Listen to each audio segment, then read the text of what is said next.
Hey there, what is going on? Happy Sunday, and welcome to the final feedback session of the semester. I know we've had a couple weeks off because we had a couple people not turning in assignments, but we're finally back.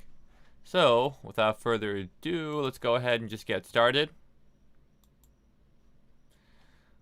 I'm going to go ahead and set up the playback real quick so you can hear what I'm listening to.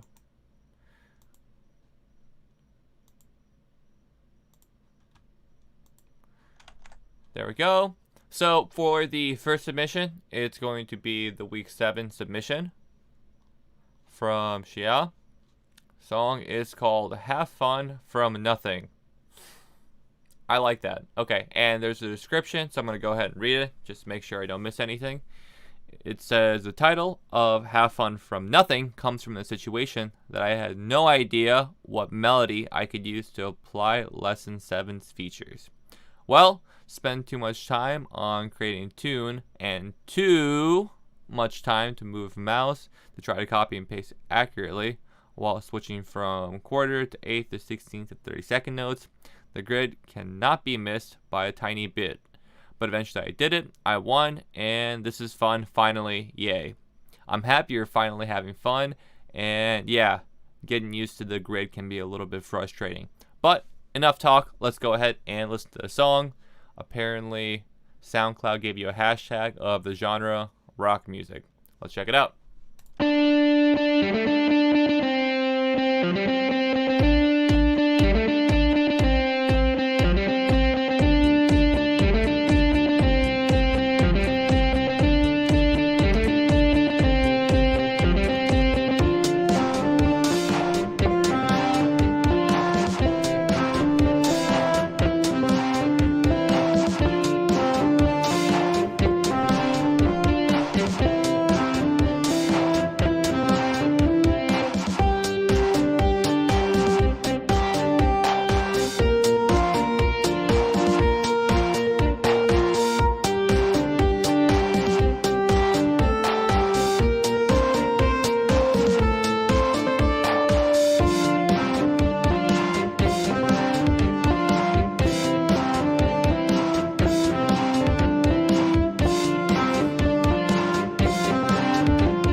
Yeah, good job. Let me switch over the camera. Hey, so I am really excited that you're to the point where you're having fun and you're able to write these long 4-minute songs, which is really cool because you've come a long way from the first week when you started submitting. I'm looking through the song right now, and it says that in your description you spent a lot of time creating different tunes and melodies, and yeah, I could hear a lot of different melodies when you were making the song, which is great. I think something that would make the melodies kind of work together a little bit more, and this is where the feedback part would begin, is if you took the time to make different transitions or different sections that let you know when the next part is coming. I definitely did hear a couple of like the melodies that kept repeating. I think you had like 2 or 3 of them that kind of like happened throughout the song, which was good. But yeah, maybe you can consider like doing different like parts that transition from one another, like drum fills or even like breaks of silence in between parts, like very brief second of silence. I think that would work really well. And another thing that I was thinking about when I was listening to this, I think you did a really good job of composing everything. So for example, arranging the different drum parts and the different placements for the different drum parts. I also like the different notes that you picked for your guitar parts. And I think the more practice you have with producing, you're going to come to realize that you're going to get a lot of benefit from recording organic instruments. And based on the last conversation that we had, I remember you were telling me that your husband and also your son were guitar players. So maybe for the next production that you decide to do, I think it would be a really cool idea to go ahead and record them playing some parts for you. Because I think the most important thing for producers is finding a balance between organic sounds, like organic instruments like piano, guitar, or drums, and then also incorporating like electronic elements like programmed drums and trying to make them sound real.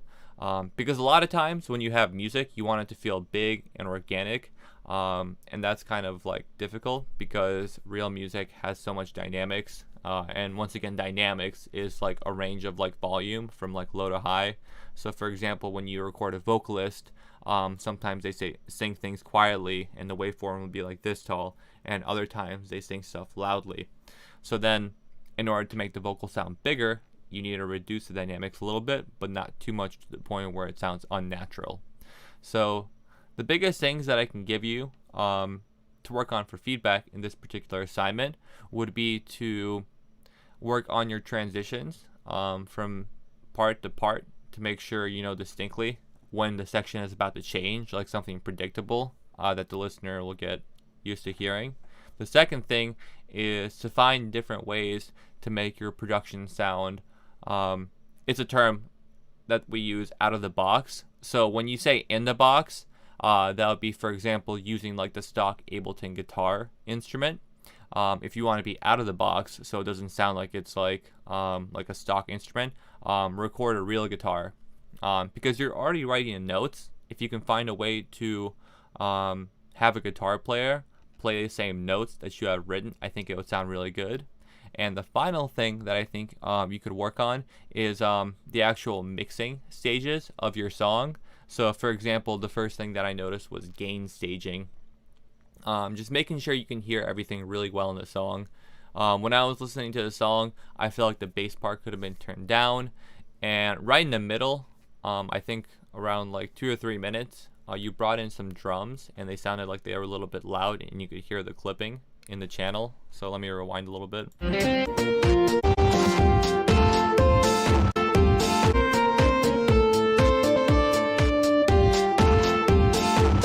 Yeah, so at 3 minutes and 4 seconds, like right here,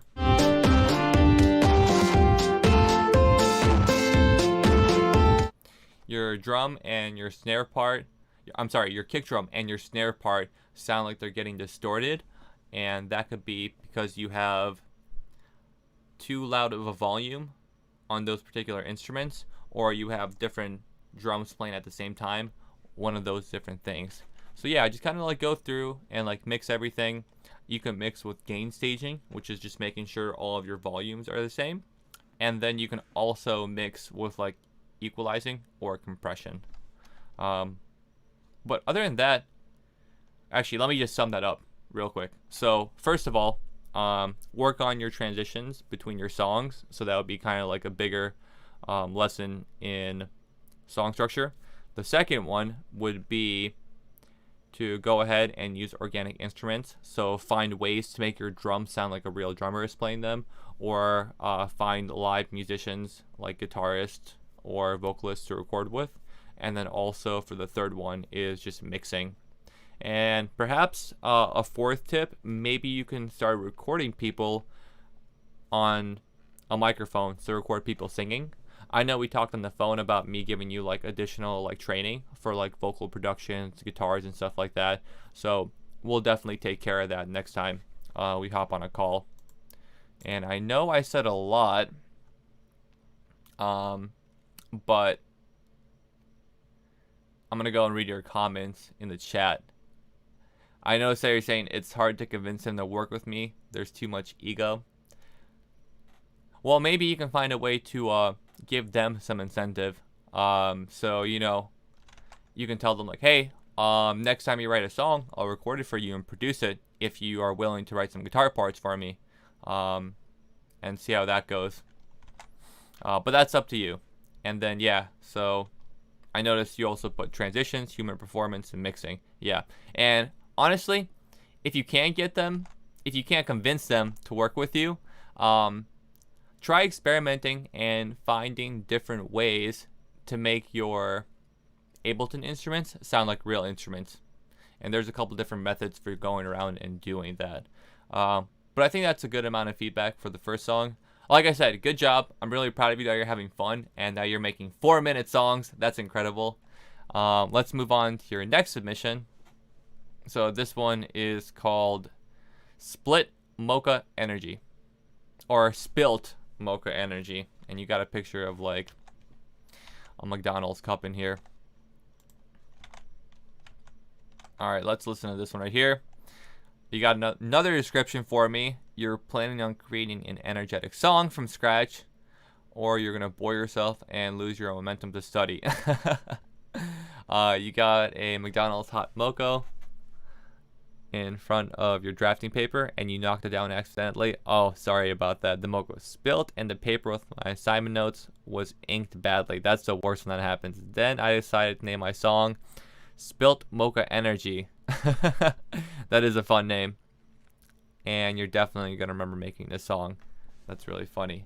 Okay, yeah, let's listen to it.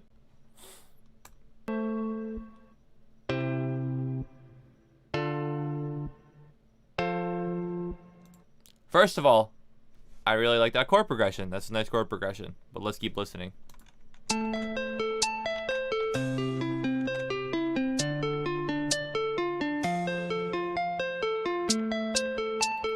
That arpeggiator sounds nice. I'm happy you're using it.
Alright, so that one was definitely your best submission so far. I noticed that you're using a couple of different effects that I mentioned. And the first one that really struck out to me was the arpeggiator that you're using. I just feel like the fact that you used the arpeggiator made such a big difference in the production that you were making. And another thing that I noticed, you were automating the parameters of the arpeggiator, so the different rhythms of the arpeggiator kept switching as the song progressed, which is great. And I also like the volume automation, or I think gate automation you were doing at the very end of the song. Another thing that I did notice is that progression in the beginning was really good. I think you did a really good job writing that progression. I did notice you put in the chat that you are going to be learning how to play the piano. But to be honest, it sounds like you already know how to play the piano. So, really good job on writing different melodies and chord progressions without actually knowing how to play a piano. Yeah, you did an awesome job with that. For this particular song, I really like all the different effects that you put in there. It added a lot of excitement into the song. For areas of improvement, I was listening to some of the drum parts, and I think when it comes to drum parts, the best advice that I can give you is two things. Okay, so the first tip for the drums kind of plays off what we were talking about before, about adding the human element to drums. I think it's good when you have a drum part, especially for the style of music that you're making, that it resembles the style of an actual drummer. So something that I think would benefit you in your production is maybe going out and studying how drummers play different drum parts. And there's a lot of different ways you can do that. Maybe you can watch videos of people playing drums. Another thing you can do is buy notation for drums, or try to find a way to download it for free online. And when you download the notation from the drums, you can actually see how a drummer is playing the drum parts. You can try to replicate the way the drummer is playing the drum parts by writing them in your DAW or a different tablature software. And I think doing that would really help you. Something that I noticed at the end of your song, you had a crash cymbal, and usually when a drummer is drumming, they always hit the kick drum with their foot when they hit a cymbal, and that gives a lot of power. So for example, over here,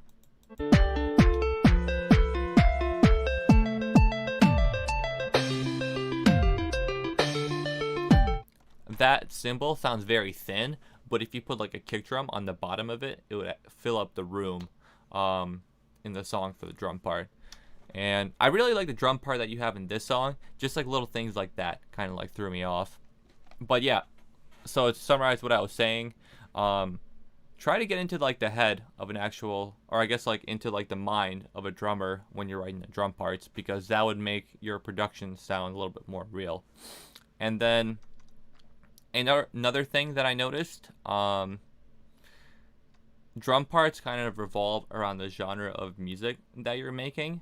So when you get into a better understanding of what type of direction you want to go into musically, you can start writing drum parts to tailor it to those particular genres. So for example, when you listen to rock music, if you listen to a couple different songs with a similar BPM, I can assure you that the drum patterns would be similar. So if you study other songs and you listen to the drums in those particular songs and then try to write them out, I think it would give you a lot of insight on how to write drum parts within your songs. Your drum parts right now are good as they are, but I'm giving you feedback to improve them. So I just wanted to point that out to you.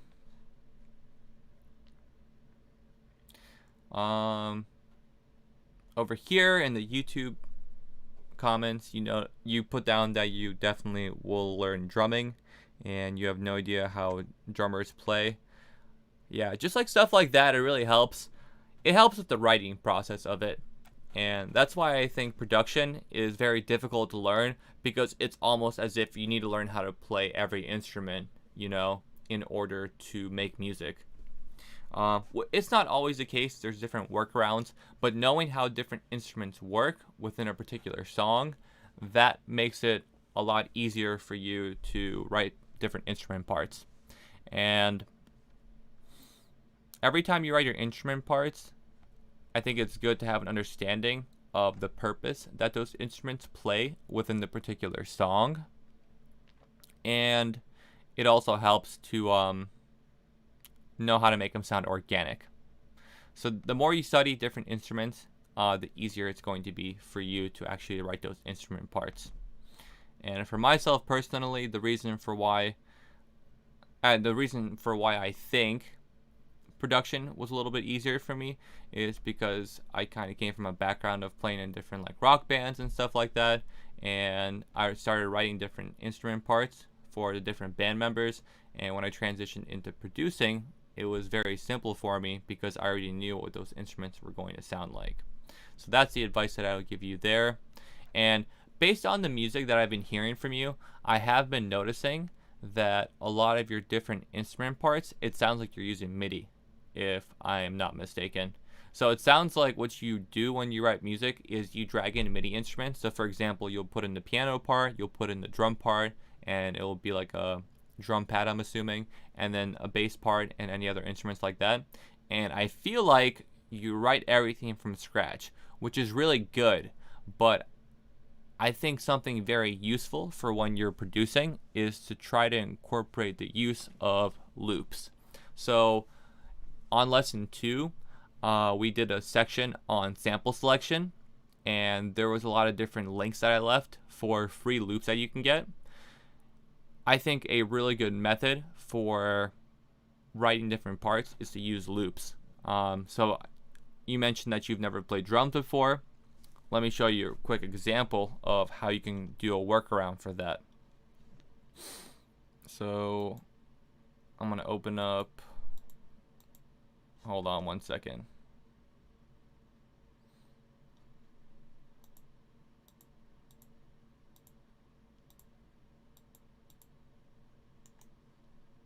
Bear with me for just 1 second.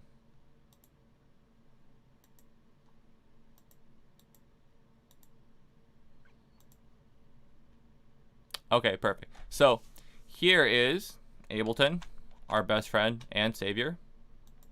What I'm going to go ahead and do is show you a quick example of what you can do if you're trying to figure out how to write different parts. So this is a sample pack called the Cashmere Volume 3 Sample Pack. And most people know that I love using this sample pack for a lot of different things.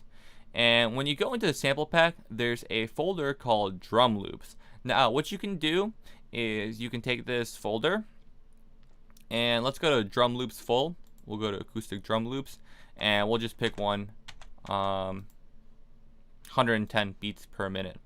We'll put that right there, and we can actually go in and zoom in.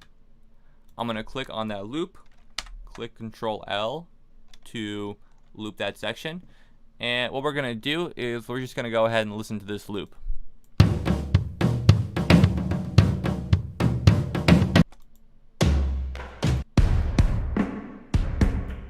I don't like that loop.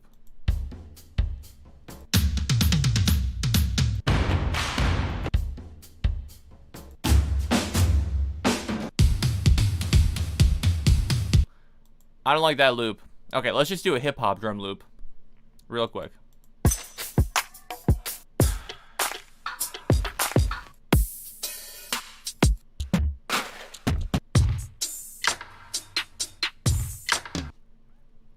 Okay, so for example, this right here is a hip hop drum loop. And what we're going to do is we're going to listen to it.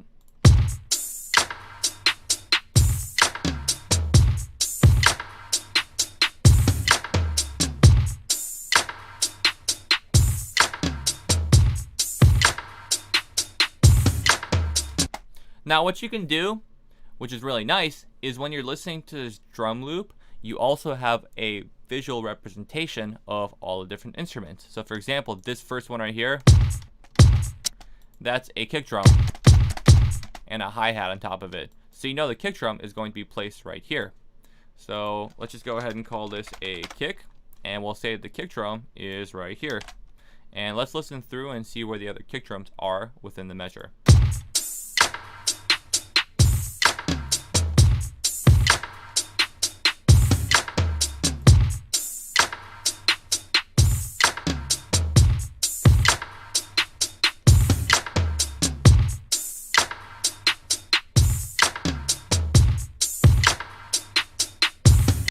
And then over here, we can put in our snare drum. And we know that the snare drum is right here, right here, right here, and right here.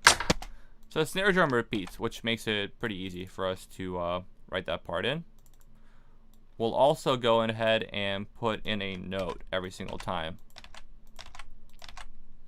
And this will be the snare drum part.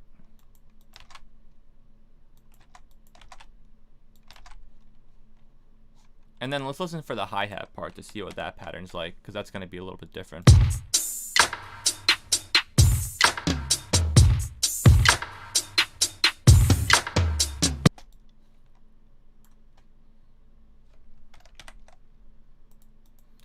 And I'm going to go ahead and insert a new MIDI channel. We can go into detail and figure out the exact way that these hi-hats are laid out, but for this particular example, just to keep things quick, I'm just going to go ahead and write in the hi-hat part like that. And just like that, next thing we're going to be doing is going over here for drums. I like to use impulse, so I'll just go ahead and put impulse onto each of these channels. And let's find within our Ableton drum rack different samples. So let's find like a snare sample. So that's a good snare sample. We'll put that in right there. Over here we have the kick drum.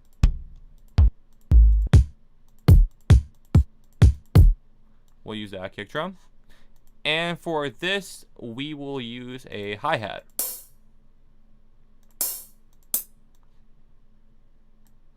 Now, I'm going to turn the loop off and just play the drum part that we used from the loop.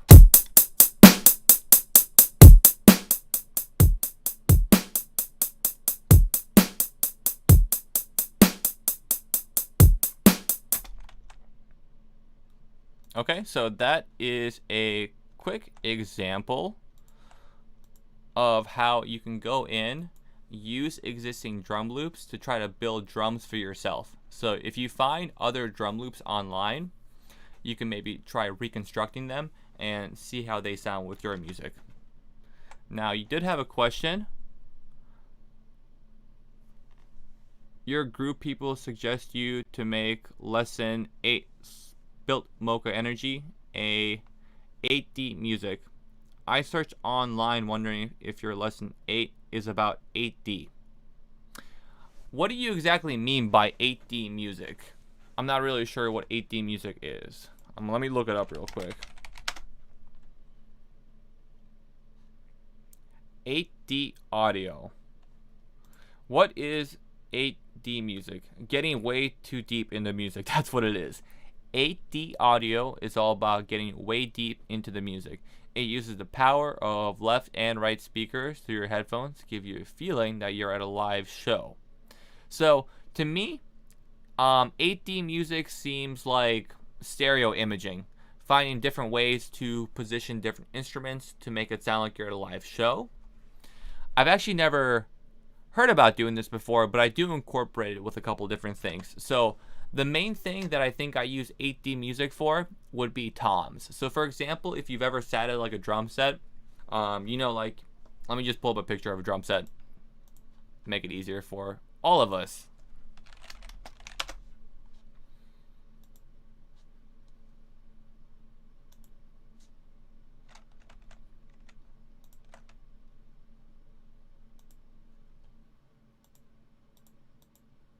Okay, so for example, do you see on the drum set how there's this big drum right here, and then there's like these two things above the drum? So those are called toms. Those are your rack toms, which are above the big kick drum. And then over here, on the side, they have a floor tom.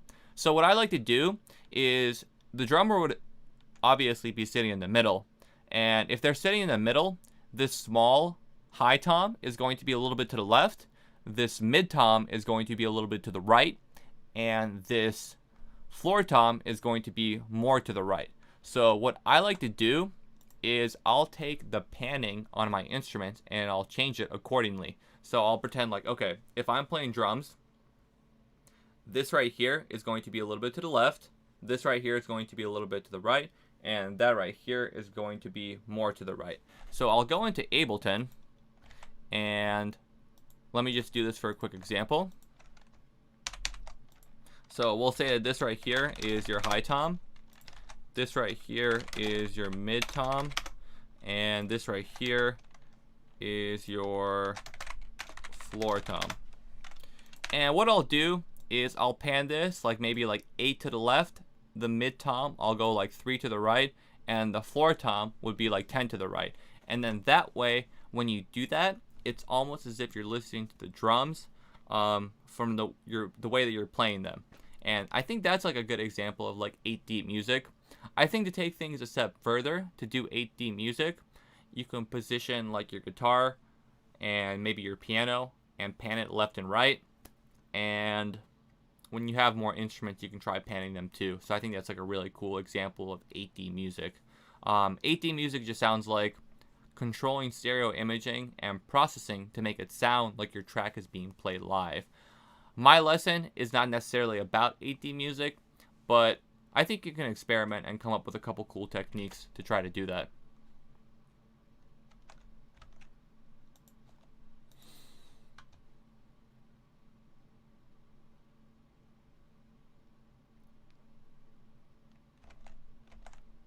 I think instead of, trying to replicate that 8D sound, I don't really think there's like a need to do that per se.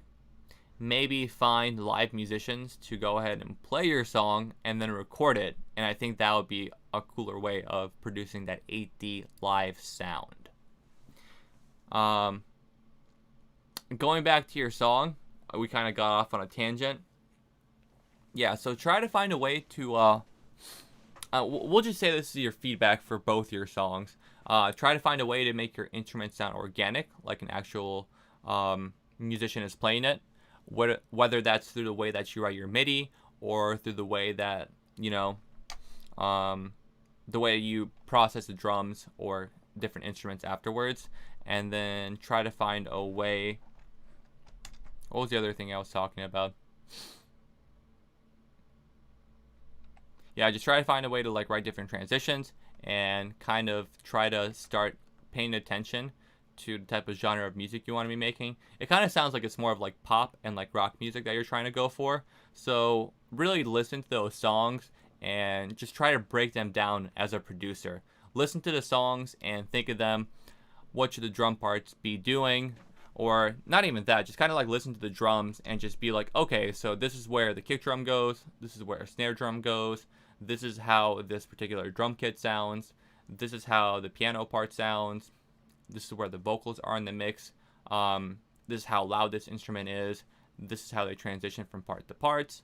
This is how they structure their songs. So yeah, always use your ears, because the sooner you do that, the sooner your production is going to start getting better. And that's what we all want in the end, is just having really professional sounding music. So I guess to keep going, my next question to you is if you had any questions about the lessons, if you wanted me to clarify anything, or if you wanted me to produce anything for you that you had wanted to know about.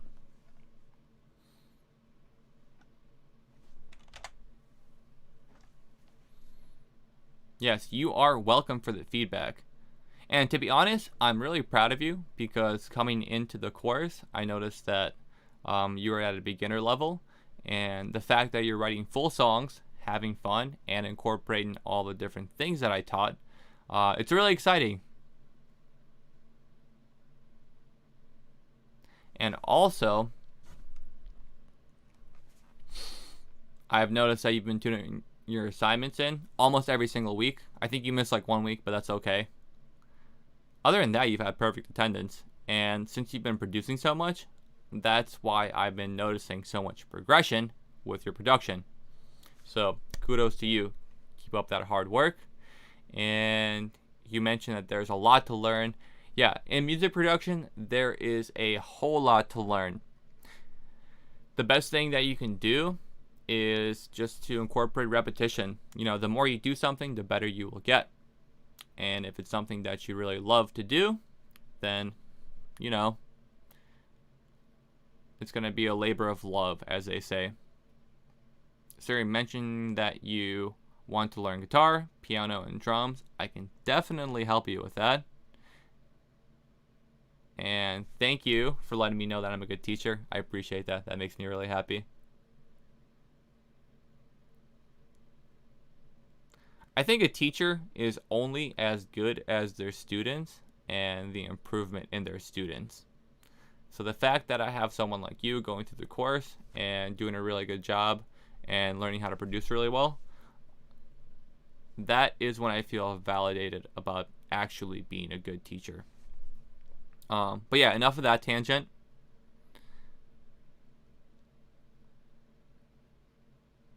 Yeah, sure. I definitely will let you know what other lessons I have. I think, okay, so I have a music theory lesson that I could give you, and also a mixing cheat sheet that I can give you. But I'm really looking forward to trying out something new with you, and instead of giving you like video lessons, I'm really interested in doing like a live one-on-one Zoom or like a Skype meeting, and we can kind of like develop like a curriculum like that and figure out what you want to learn. So then that way, instead of me guessing about what you might want to learn, we can have like a clear idea of what exactly you're trying to figure out. And then that way we can kind of like tailor the lessons to you specifically. And then based on our last conversation, I know you mentioned you have like a lot of friends that want to record music for you, and you want to record them on your microphone. And you also want to learn how to record for your husband and also your son, because they're musicians. And you said your husband has a crazy guitar collection that he can put to use. So I think that would be really cool. So now that week 8 is over, I think next week we can let's circle back tomorrow. I'll shoot you an email and we'll get we'll get a time figured out for us to talk, and we can kind of like set up maybe like a weekly or like a bi-weekly meeting where we meet up and we figure out like what type of stuff you want to learn. So maybe we can get that launched this week. I think that would be really cool. And then on top of that, not only will lessons be like tailored to you, but instead of doing like a live stream on my end, you can kind of like go back and forth and ask me questions, which I think would be really helpful. And we can also go into your project files. I'm also thinking about doing something where there's like a software where you can go into other people's computers and produce on their project. So I think it would be really cool to do that. I think it's called like TeamViewer or something like that. And I think if you were able to see me produce as I go and then talk to me on Zoom, I think that would be really cool too. So honestly, there's like endless possibilities about what we can do. So I'm really excited to keep teaching you and showing you how to do all this stuff. And I think the music theory course will be very helpful for you when you're learning piano and drums. And there's also a rhythm section, which is really good for the drums. So yeah, let's go ahead and do that. But in the meantime, I think you submitted the 2 assignments. And aside from that, I didn't have any other submissions. So you're like the best student right now. Did you have any questions about week 7 or week 8? And did you need any clarification on anything? If not, I'm going to go ahead and shoot you like an email so we can get like a time scheduled. And then that way we can proceed forward with helping you produce the music you want to produce.